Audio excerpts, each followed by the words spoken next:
विषय मराठी, पाऊस, कविता. त्याच्यावरचा स्वाध्याय सोडूया आपण. प्रश्न पहिला, उत्तरे लिही. प्रश्न काय? मुलांनी बोट कोठे सोडली? मुलांनी बोट पावसाच्या पाण्यात सोडली. आ. बोटीवर कोण बसले आहे? बोटीवर बेडूक बसला आहे. बसला आहे. पुढचा प्रश्न, वीज कोठे चमकली? वीज आभाळात चमकली. कवितेतील तुला आवडलेली ओळ पाहून लिहा. तुम्हाला जी ओळ आवडली त्यातली कोणती ओळ लिहायची आहे.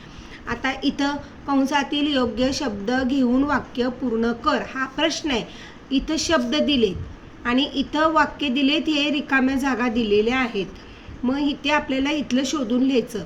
वाऱ्याचा आवाज, सु सु सुम, इथलं शोधलं मी आणि इथं लिहिलेलं आहे.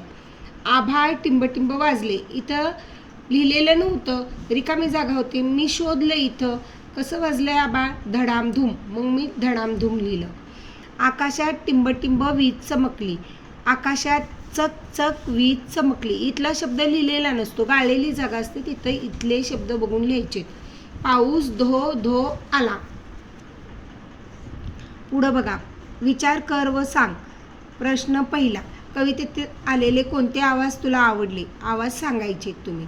प्रश्न दुसरा, पावसाळ्यात तू कोणकोणत्या वस्तू वापरशील ते सांग. छत्री, रेनकोट अशा वस्तू आपण वापरू.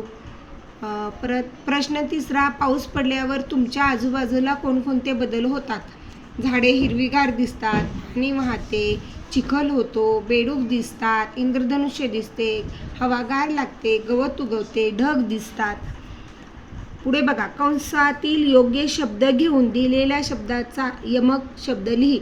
यमक म्हणजे हा शब्द दिला, ह्याच्या शेवटी काय आहे? णी आहे, इथं रा आहे, इथे डे आहे. शेवटी जी अक्षरं आलेली आहेत शब्दाच्या, तसंच अक्षर शब्दात दुसऱ्या शब्दात आलं पाहिजे. आता पाणी, पाणीला काय आलंय बघा? गाणी. गाणी णी णी, पाणीला णी आहे, गाणीमध्ये णी आहे. वारा, वाऱ्याला यमक जुळणारा गारा, रा रा शेवटी. जिकडे तिकडे, शेवटी इथं डे आलाय, इथे पण डे आलाय. सोडली बुडली, इथं ली आले ह्या शब्दात, ह्यामध्ये शब्दात ली आले. शोध घेऊया. परिसरात जाऊन निरीक्षण कर. परिसरातील खालीलपैकी कोणत्या गोष्टी दिसल्या त्या समोरील चौकटीत बरोबर अशी खूण कर.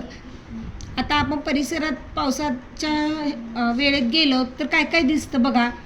हिरवेगार गवत, बरोबर आहे, मग बरोबर. जे दिसते गोष्ट तिथं बरोबर करायचं. बेडूक दिसतात, बरोबर.